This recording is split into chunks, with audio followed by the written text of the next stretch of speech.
स्वागत है आप सबका आपके अपने चैनल रंजन स्टडी में। फ्रेंड्स, बिहार एसआई का ये क्वेश्चन बैंक का ये सीरीज़ चल रहा था और आज का ये जो वीडियो होगा ये अगला होगा और इसके बाद ठीक और 3 पेपर बचे हुए हैं और बाकी का 3 पेपर मैं आप लोगों को बहुत जल्द कंप्लीट करा दूंगी। आप लोग बस वीडियो में बने रहिए और अच्छी तरीके से आप अपना प्रैक्टिस करते रहिए। तो चलिए स्टार्ट करते हैं आज का ये सीरीज़। पहला क्वेश्चन है, इंडियन सोशल कॉन्फ्रेंस की स्थापना कब हुई थी? तो इंडियन सोशल कॉन्फ्रेंस की जो स्थापना है वो 1887 में हुई थी। ऑप्शन नंबर सी इसका आंसर हो जाएगा, 1887 में हुई थी। चलिए अगला क्वेश्चन है, निम्नलिखित में से मगध साम्राज्य का कौन सा शहर कौन सा शहर गंगा, सोन और गंडक के संगम पर बसा हुआ है? तो इसका आंसर हो जाएगा आपका ऑप्शन नंबर ए हो जाएगा, पाटलिपुत्र। चलिए अगले क्वेश्चन पे चलते हैं। भूपर्पट्टी में सर्वाधिक पाया जाने वाला खनिज जो है वो कौन सा है? तो ये सबसे ज्यादा जो खनिज जो है वो अर्थ के क्रस्ट पे क्या पाया जाता है? तो ये हो जाएगा आपका feldspar. Option number D answer हो जाएगा इसका। चलिए अगले क्वेश्चन पे चलते हैं। बारामूला किस नदी के किनारे स्थित है? तो ये हो जाएगा आपका झेलम नदी के किनारे बसा हुआ है। बारामूला किस नदी के किनारे है? तो झेलम नदी के किनारे है। चलिए अगले क्वेश्चन पे चलते हैं। जंग का रासायनिक नाम क्या है? तो जंग लगने को हम इसका केमिकल फॉर्मूला क्या हो जाएगा? इसका केमिकल फॉर्मूला हो जाएगा ऑप्शन नंबर सी, जल योजित फेरिक ऑक्साइड हो जाएगा। ऑप्शन नंबर सी इसका आंसर हो जाएगा। चलिए अगले क्वेश्चन पे चलते हैं। ऑटोमोबाइल्स से निकलने वाली निम्न में से कौन सी गैस सर्वाधिक जहरीली होती है? तो ऑटोमोबाइल से जो गैस निकलती है इनमें से कौन सी गैस जो है सबसे ज़्यादा जहरीली होती है, ये आपको बताना है। तो ऑप्शन नंबर ए हो जाएगा, कार्बन मोनोऑक्साइड। चलिए अगला क्वेश्चन है, कोरबा कोयला खदान भारत के किस राज्य में स्थित है? तो ये किस राज्य में स्थित हो जाएगा? तो ये छत्तीसगढ़ में हो जाएगा। कोरबा कहाँ है? तो छत्तीसगढ़ में हो जाएगा। चलिए अगले क्वेश्चन पे चलते हैं। निम्न में से कौन गैर नवीकरणीय पुनर्चक्रण स्रोत है? तो गैर नवीकरणीय पुनर्चक्रण स्रोत क्या हो जाएगा? तो ऑप्शन नंबर बी हो जाएगा, लोहा हो जाएगा। ऑप्शन नंबर बी इसका आंसर हो जाएगा। चलिए अगला क्वेश्चन है, बेकिंग सोडा का रासायनिक सूत्र क्या है? तो बेकिंग सोडा का केमिकल फॉर्मूला हो जाएगा NaHCO3। ऑप्शन नंबर ए इसका आंसर हो जाएगा। चलिए अगला क्वेश्चन है, निम्नलिखित में से कौन निम्नलिखित में से कौन नदी द्वारा बनाई गई एक निक्षेपी भू आकृति डिपोजिशनल लैंडफॉर्म है? तो इसका आंसर हो जाएगा आपका ऑप्शन नंबर बी, जलोढ़ पंख हो जाएगा। ऑप्शन नंबर बी इसका आंसर हो जाएगा। चलिए अगला क्वेश्चन है, कोरापुट निम्नलिखित में से किसके लिए प्रसिद्ध है? तो कोरापुट जो है इनमें से किसके लिए प्रसिद्ध है? तो ये बॉक्साइट के लिए प्रसिद्ध हो जाएगा। ऑप्शन नंबर ए इसका आंसर हो जाएगा। चलिए अगला क्वेश्चन है, पश्चिमी विक्षोभ भारत में प्रवेश करने से पहले किस समुद्र से नमी प्राप्त करती है? तो पश्चिमी विक्षोभ, जिसको हम इंग्लिश में वेस्टर्न डिस्टर्बेंस कहते हैं, ये भारत में एंटर करने से पहले ये किस समुद्र से अपने लिए मतलब नमी प्राप्त करती है, मतलब ह्यूमिडिटी प्राप्त करती है? तो ये इसका आंसर हो जाएगा ऑप्शन नंबर सी, कैस्पियन सी हो जाएगा, कैस्पियन सागर हो जाएगा। चलिए नेक्स्ट क्वेश्चन है, सादिकपुर सादिकपुर सिनौली निम्नलिखित में से कहाँ है? तो सादिकपुर सिनौली जो है ये कहाँ हो जाएगा? तो ये हो जाएगा आपका उत्तर प्रदेश में हो जाएगा। ऑप्शन नंबर ए इसका आंसर हो जाएगा। ये फैक्ट है फ्रेंड, इसको याद कर लीजिए आप लोग कि सादिकपुर और सिनौली जो है वो उत्तर प्रदेश में है। चलिए नेक्स्ट क्वेश्चन है, ईस्ट का उपयोग सबसे ज़्यादा किस में होता है? तो ईस्ट का प्रयोग हम सबसे ज़्यादा किस में यूज़ करते हैं? इथाइल अल्कोहल में प्रयोग करते हैं हम इसका। ऑप्शन नंबर ए इसका आंसर हो जाएगा।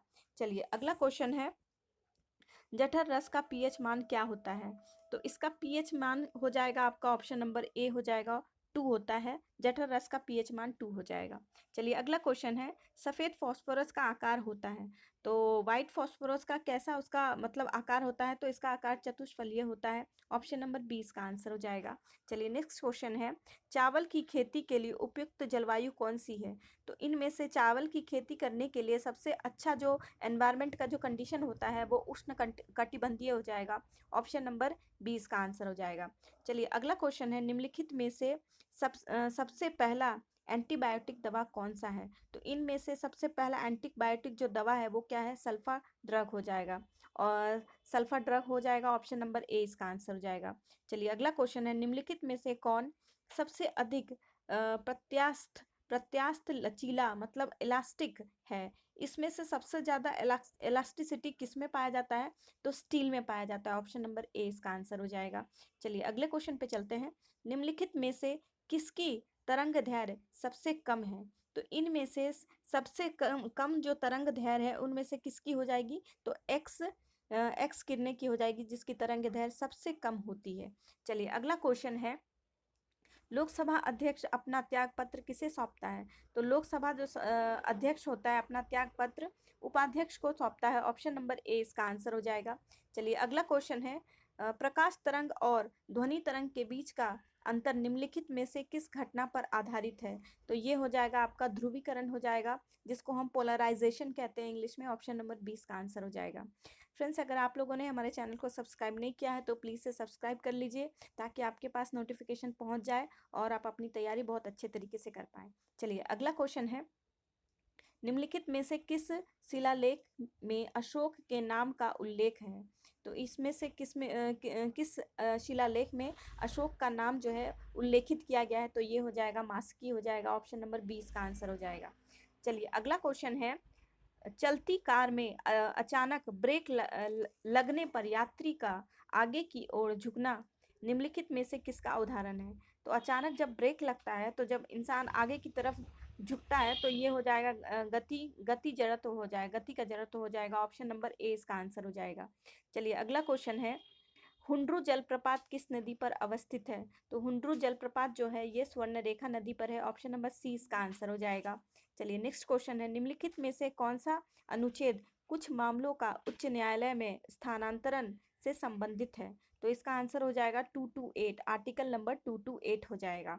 चलिए नेक्स्ट क्वेश्चन है, मानव नेत्र के किस भाग पर किसी वस्तु का प्रतिबिंब बनता है?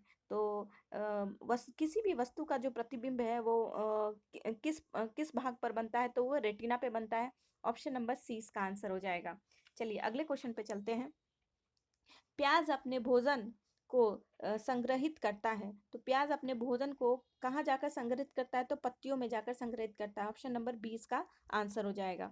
चलिए अगला क्वेश्चन है, थाईपुसम त्योहार कहाँ मनाया जाता है? थाईपुसम जो है ये तमिलनाडु में मनाया जाता है। ऑप्शन नंबर ए इसका आंसर हो जाएगा। चलिए नेक्स्ट क्वेश्चन है, प्रोटीन का पाचन कहाँ से शुरू होता है? तो प्रोटीन का जो पाचन है वो अमाशय से शुरू होता है। ऑप्शन नंबर ए इसका आंसर हो जाएगा। चलिए अगला क्वेश्चन है, नेक्स्ट क्वेश्चन है, काजू के उत्पादन के लिए उपयुक्त मिट्टी कौन सी है? तो काजू के लिए जो उपयुक्त मिट्टी है वो लेटराइट हो जाएगी। ऑप्शन नंबर सी इसका आंसर हो जाएगा। नेक्स्ट क्वेश्चन है, कवर ताल झील कहाँ है? तो कवर ताल झील जो है वो बिहार में हो जाएगा। ऑप्शन नंबर 20 का आंसर हो जाएगा। अगले क्वेश्चन है, तत्कार किस नृत्य का रूप है? तत्कार जो है वो किस नृत्य का एक रूप है? तो ये कथक का एक रूप है। ऑप्शन नंबर ए इसका आंसर हो जाएगा।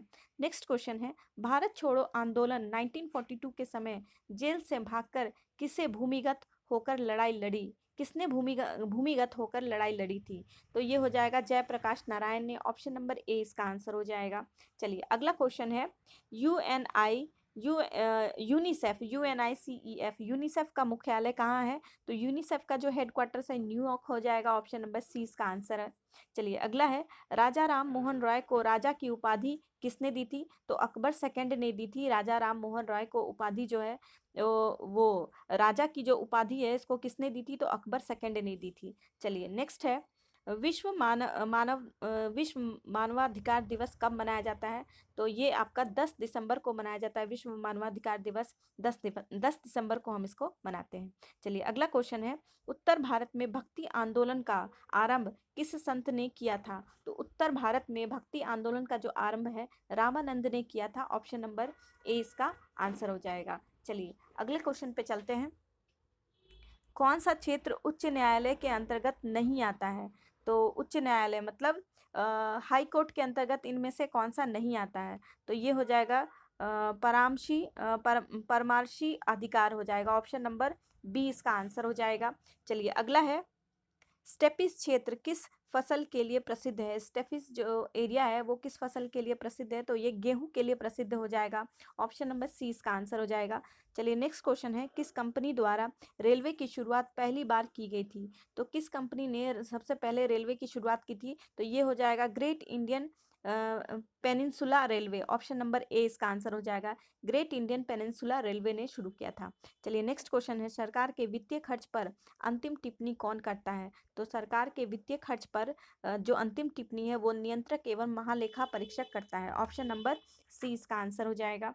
चलिए नेक्स्ट है, संविधान की कौन सी विशेषता वास्तविक रूप से संघात्मक नहीं है? तो नहीं कौन सा हो जाएगा? तो ये एकीकृत न्यायपालिका हो जाएगा। ऑप्शन नंबर डी इसका आंसर हो जाएगा।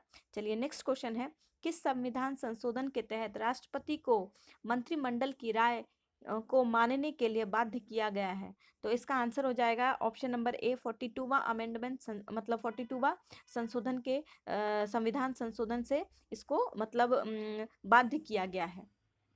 नेक्स्ट है, लौरिया अरेराज क्या है? तो लौरिया अरेराज क्या है? ये एक स्तंभ लेख है। ऑप्शन नंबर ए इसका आंसर हो जाएगा। लौरिया अरेराज जो है ये एक स्तंभ है। ये सम्राट अशोक ने जो 7 राजाओं स्तंभ लेख पर खुदवाया था। इसमें एक स्तंभ लेख जो है लौरिया अरेराज पूर्वी चंपारण जिले में स्थित है। और ये लौरिया अरेराज कहाँ है? तो पूर्वी चंपारण में हो जाएगा। चलिए अगले क्वेश्चन पे चलते हैं। चलिए अगला क्वेश्चन है, कैंसर कोशिका के परीक्षण को कहा जाता है? तो इसको कहा जाता है बायोप्सी कहा जाता है। ऑप्शन नंबर ए इसका आंसर हो जाएगा। चलिए नेक्स्ट क्वेश्चन है, भूमध्य रेखा से ध्रुवों की ओर जाने पर जी अर्थात गुरुत्वाकर्षण त्वरण का मान क्या हो जाएगा? तो इसका मान जो है वो बढ़ जाता है। ऑप्शन नंबर 20 का आंसर हो जाएगा। क्या हो जाता है? इसका मान बढ़ जाता है। चलिए अगला क्वेश्चन है, पारिस्थितिकी तंत्र में ऊर्जा का प्राथमिक स्रोत क्या है? तो ऊर्जा का प्राथमिक स्रोत हो जाएगा इसका option number A Surya Prakash हो जाएगा। सूर्य का प्रकाश हो जाएगा। चलिए अगले क्वेश्चन पे चलते हैं, भारतीय वनस्पति सर्वेक्षण कहाँ है? तो भारतीय वनस्पति सर्वेक्षण जो है ये आपका कोलकाता में हो जाएगा। ऑप्शन नंबर बी इसका आंसर हो जाएगा। ये कहाँ है? तो कोलकाता में हो जाएगा। चलिए अगला क्वेश्चन है, पोंग बांध भारत के किस राज्य में स्थित है? तो पोंग बांध जो है वो भारत के हिमाचल राज्य में है, हिमाचल प्रदेश में है। चलिए नेक्स्ट क्वेश्चन है, भारत के संविधान की 8वीं अनुसूची में कितने भाषाओं का सम्मिलित किया गया है? तो ये टोटल 22 भाषाओं का सम्मिलित किया गया है। ऑप्शन नंबर बी इसका आंसर हो जाएगा।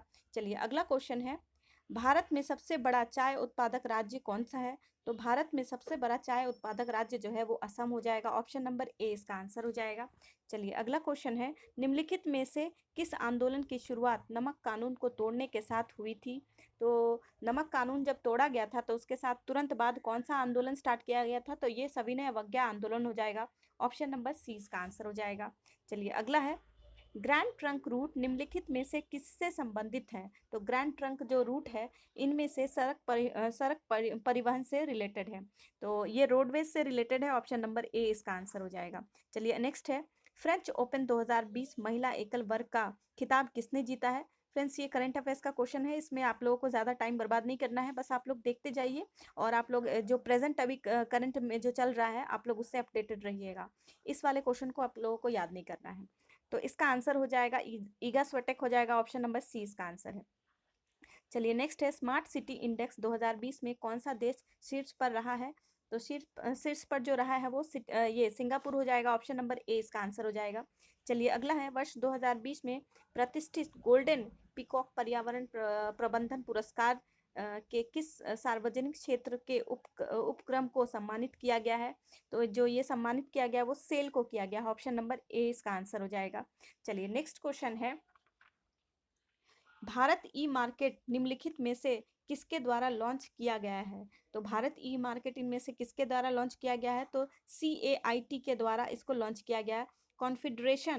Confederation of all India trust all India traders हो जाएगा। ऑप्शन नंबर डी इसका आंसर हो जाएगा। चलिए नेक्स्ट क्वेश्चन है, IIT मद्रास ने हाल ही में किस नाम से इलेक्ट्रिक टूल व्हीलर लॉन्च किया है? इलेक्ट्रिक टूल व्हीलर जो है वो किसने लॉन्च किया है? तो ये हो जाएगा आपका पाई बीम ने किया है। ऑप्शन नंबर ए इसका आंसर हो जाएगा, पाई बीम। चलिए नेक्स्ट है, गुलजार गुलजार दहलवी जिनका हाल ही में निधन हो गया है किस क्षेत्र से संबंधित है? तो ये गुलजार दहलवी जो है वो किस एरिया से रिलेटेड है? तो ये एक प्रसिद्ध कवि हैं। ऑप्शन नंबर सी इसका आंसर हो जाएगा। चलिए नेक्स्ट क्वेश्चन है, making of a general a Himalayan echo के लेखक कौन है? तो यहाँ पे इसका लेखक पूछा गया है, तो इसके लेखक हो जाएगा कौनसम कौनसम हिमालय सिंह हो जाएगा, ऑप्शन नंबर ए इसका आंसर हो जाएगा। चलिए नेक्स्ट है सीलम और एन्फ्यूजर, सीलम और एन्फ्यूजन जो हाल ही में खबरों में थे, किस क्षेत्र से संबंधित है? तो ये किस क्षेत्र से संबंधित थे? तो ये पर्यावरण से मतलब संबंधित थे, ऑप्शन नंबर बी इसका आंसर हो जाएगा। चलिए नेक्स्ट क्वेश्चन है मनोज दास जिनका हाल ही में निधन हो गया है, कौन? तो मनोज दास जिनका हाल ही में निधन हो गया है, वे क्या थे? तो मनोज दास क्या थे? तो एक लेखक थे, ऑप्शन नंबर ए इसका आंसर हो जाएगा। चलिए अगला क्वेश्चन है भारत की पहली स्वदेशी विकिरण रोधी मिसाइल जिसे डीआरडीओ ने विकसित किया है उसका नाम क्या है? तो डीआरडीओ ने जो विकसित किया है उसका नाम रुद्रम फर्स्ट है, ऑप्शन नंबर सी इसका आंसर हो जाएगा। चलिए अगला क्वेश्चन है कपिला कार्यक्रम जो हाल ही में चर्चा में रहा, किस क्षेत्र से संबंधित है? तो कपिला जो कार्यक्रम शुरू किया गया है ये बौद्धिक संपदा से रिलेटेड है, ऑप्शन नंबर डी इसका आंसर हो जाएगा। कपिला नाम से ही आप लोगों को पता चल गया होगा कि इनका जन्म कहाँ हुआ था, कपिल वस्तु से ही आपको पता चल गया होगा कि ये बौद्धिक संपदा से रिलेटेड है, तो ऐसे करके आप लोग इसको समझ सकते हैं। चलिए नेक्स्ट है निम्नलिखित में से कौन सा अनुच्छेद कुछ राज्यों को संघ से अनुदान का प्रावधान करता है? तो संघ से अनुदान का प्रदान करता है, तो ये हो जाएगा आर्टिकल 275, ऑप्शन नंबर ए इसका आंसर हो जाएगा। चलिए नेक्स्ट क्वेश्चन है भारतीय अंतरिक्ष अनुसंधान संगठन का शैक्षणिक केंद्र किस राज्य में स्थापित किया गया है? तो ये हो जाएगा आपका उत्तर प्रदेश में इसको स्थापित किया जा रहा है, ऑप्शन नंबर ए इसका आंसर हो जाएगा। चलिए नेक्स्ट है प्रोफेसर सौरभ लोढ़ा को वर्ष 2020 के लिए नैनो साइंस एंड टेक्नोलॉजी में यंग करियर अवार्ड से सम्मानित किया गया है, वे किस आईआईटी संस्थान के प्रोफेसर हैं? तो किस आईआईटी संस्थान के ये प्रोफेसर है? तो आईआईटी बॉम्बे हो जाएगा, ऑप्शन नंबर 20 का आंसर हो जाएगा। चलिए नेक्स्ट क्वेश्चन है सरसों अनुसंधान केंद्र कहाँ स्थित है? तो सरसों अनुसंधान केंद्र जो है वो राजस्थान में हो जाएगा, ऑप्शन नंबर 20 का आंसर हो जाएगा। चलिए अगला क्वेश्चन है प्रथम भारतीय पूरा पाषाण कलाकृति कहाँ से प्राप्त हुआ है? तो ये पोलावरम से प्राप्त हुआ है, ऑप्शन नंबर ए इसका आंसर हो जाएगा। चलिए अगला क्वेश्चन है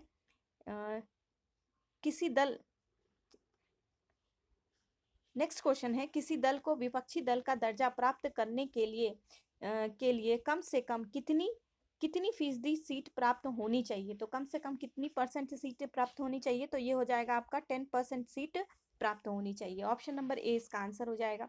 चलिए नेक्स्ट है नवपाषाण कालीन गड्ढे आवासों के अवशेष कहाँ से पाए गए हैं? तो ये जो है जम्मू एंड कश्मीर से पाए गए हैं, ऑप्शन नंबर ए इसका आंसर हो जाएगा। चलिए नेक्स्ट क्वेश्चन है कोई मामला अवशिष्ट शक्तियों के अंतर्गत आता है या नहीं, यह तय करने का अंतिम अधिकार किसके पास है? तो यह तय करने का अधिकार जो है वो सर्वोच्च न्यायालय के पास है, ऑप्शन नंबर डी इसका आंसर हो जाएगा।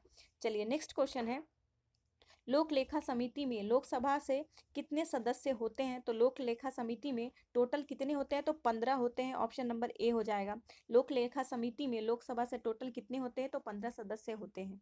चलिए अगला है नेक्स्ट है तुर्कान ए चहलगानी को किसने समाप्त किया था? तो तुर्कान ए चहलगानी को वो बलबन ने समाप्त किया था, ऑप्शन नंबर 20 का आंसर हो जाएगा। चलिए अगला है राज्यपाल के संबंध में निम्नलिखित में से कौन सा कथन सत्य नहीं है? तो इसमें से कौन सा सत्य नहीं है ये बताना है। तो इसका आंसर हो जाएगा मौत की सजा को माफ कर सकते हैं, तो ये कथन जो है वो सत्य नहीं है, बाकी सारे जो है वो सत्य दिए हुए हैं। चलिए नेक्स्ट क्वेश्चन है 7 के 3 क्रमानुगत, अच्छा ये आपका यहाँ से मैथ्स का सवाल शुरू हो गया है, तो इसका मैं आपको लोगों को आंसर बता देती हूँ। तो 77 का आंसर हो जाएगा 49 हो जाएगा, ऑप्शन नंबर सी इसका आंसर हो जाएगा। चलिए अगला क्वेश्चन है, अगला क्वेश्चन भी मैथ्स से ही है, तो इसका आंसर आप लोग जान लीजिए। इसका आंसर हो जाएगा आपका ऑप्शन नंबर ए हो जाएगा 48,000 रुपीज़ हो जाएगा, ऑप्शन नंबर ए। चलिए अगला है नेक्स्ट है ये भी आपका मैथ से है, तो इसका आंसर हो जाएगा ऑप्शन नंबर ए ₹7 हो जाएगा। नेक्स्ट का आंसर हो जाएगा आपका ऑप्शन नंबर बी हो जाएगा, आप लोग इसको सॉल्व कर लीजिएगा। चलिए अगला है इसका आंसर हो जाएगा आपका ऑप्शन नंबर बी हो जाएगा 51, आप लोग इसको सॉल्व कर लेंगे। चलिए नेक्स्ट है इसका आंसर हो जाएगा आपका ऑप्शन नंबर ए ₹16 जो है वो हानि होगा, मतलब लॉस होगा। चलिए अगले क्वेश्चन पे चलते हैं, इसका आंसर हो जाएगा आपका ऑप्शन नंबर सी हो जाएगा 67,760 रुपीज़ हो जाएगा। चलिए अगले क्वेश्चन पे चलते हैं। इसका आंसर हो जाएगा आपका ऑप्शन नंबर सी हो जाएगा, 7/13 आएगा। इस फ्रैक्शन को जब आप सॉल्व करेंगे तो 7/13 आएगा। चलिए अगला है, इसका आंसर हो जाएगा आपका ऑप्शन नंबर ए होगा, 15129 हो जाएगा। चलिए अगला है, इसका आंसर हो जाएगा आपका ऑप्शन नंबर ए होगा, 16 आएगा इसका आंसर। नेक्स्ट पे चलते हैं, इसका आंसर आएगा आपका ऑप्शन नंबर ए आएगा, 4√7 आ जाएगा इसका आंसर। चलिए नेक्स्ट है, एक बल्लेबाज को, ये भी आपका मैथ से ही रिलेटेड है, इसका आंसर हो जाएगा आपका ऑप्शन नंबर सी, 170.45 हो जाएगा। ऑप्शन नंबर सी इसका आंसर हो जाएगा। चलिए नेक्स्ट है, यदि आने वाले परसों सोमवार को, ये रीजनिंग का है क्वेश्चन, इसका आंसर हो जाएगा आपका ऑप्शन नंबर डी हो जाएगा, बृहस्पतिवार मतलब थर्सडे हो जाएगा इसका आंसर। चलिए नेक्स्ट है, इसका आंसर हो जाएगा आपका ऑप्शन नंबर बी हो जाएगा, 17 आएगा इसका आंसर। आप लोग सॉल्व कर लीजिएगा। और फिर इसका 91 का आंसर हो जाएगा आपका ऑप्शन नंबर ए होगा, काला हो जाएगा। आप लोग इसको सॉल्व कर लीजिएगा। चलिए नेक्स्ट क्वेश्चन है, ये रीजनिंग से रिलेटेड है, आप लोग इसको यहाँ पे सॉल्व करके इसको लगाने की कोशिश करिएगा। और इसका आंसर हो जाएगा आपका ऑप्शन नंबर बी हो जाएगा, 46 होगा इसका आंसर। चलिए अगला है, नेक्स्ट का आंसर हो जाएगा आपका ऑप्शन नंबर ए हो जाएगा, 336 हो जाएगा ऑप्शन नंबर ए। चलिए नेक्स्ट है, इसका ये भी आपका मैथ से ही रिलेटेड है, ये एज का सवाल है। और इसका आंसर हो जाएगा आपका ऑप्शन नंबर ए, 55 हो जाएगा। चलिए नेक्स्ट क्वेश्चन पे चलते हैं, ये आपका रीजनिंग से रिलेटेड है और इसका आंसर हो जाएगा आपका ऑप्शन नंबर बी हो जाएगा इसका आंसर। आप लोग इसको सॉल्व कर लीजिएगा। चलिए अगला क्वेश्चन है, इसमें से विषम ज्ञात करें, तो इनमें से कौन सबसे अलग है, कौन सबसे डिफरेंट है, तो ये आपको बताना है। तो ये अल्टीमीटर हो जाएगा, एमीटर अलग मतलब ये वोल्ट मीटर और गैल्वेनोमीटर ये सब मापने का है, और अल्टीमीटर एक अलग ही ये दिया हुआ है, ये ऊंचाई मापने के लिए होता है, बाकी ये सब एक ही है। चलिए नेक्स्ट क्वेश्चन है, इसका आपको बताना है, ये रीजनिंग का है और इसका आंसर हो जाएगा आपका ऑप्शन नंबर डी हो जाएगा। आप लोग इसको देख लीजिएगा। नेक्स्ट क्वेश्चन है, यहाँ पे आपको बताना है, दिए गए इकाइयों को सही क्रम में व्यवस्थित करना है। तो इसको सही, इसका क्रम क्या हो जाएगा, तो सही इसका क्रम सबसे छोटा केबी होता है। तो केबी आपका इसमें दिया है, इसमें दिया है, इसमें दिया है। केबी के बाद एमबी होता है, ठीक है, इसमें दिया है, इसमें दिया है, ये भी कट गया, ये भी कट गया। तो इन दोनों ऑप्शंस में फिर एमबी के बाद जीबी होता है, फिर टीबी होता है। तो ऑप्शन नंबर डी इसका आंसर हो जाएगा, 98 नंबर। चलिए अगला है, ये रीजनिंग का सवाल है और इसका आंसर हो जाएगा आपका ऑप्शन नंबर सी। आप लोग इसको मैच कर लेंगे। चलिए आखिरी क्वेश्चन है इस सेट का और इसका आंसर हो जाएगा आपका ऑप्शन नंबर ए हो जाएगा। जब इस पेपर को आप लोग फोल्ड करेंगे और कट करेंगे जैसे जैसे यहाँ पे बताया गया है, तो ऑप्शन नंबर ए इसका आंसर हो जाएगा। ठीक है फ्रेंड्स, थैंक यू। इसी तरह पढ़ते रहिए और वीडियो में बने रहिए और अपने फ्रेंड्स के पास लाइक करिए, शेयर करिए और सब्सक्राइब करिए। थैंक यू फ्रेंड्स, मिलते हैं नेक्स्ट वीडियो में। धन्यवाद।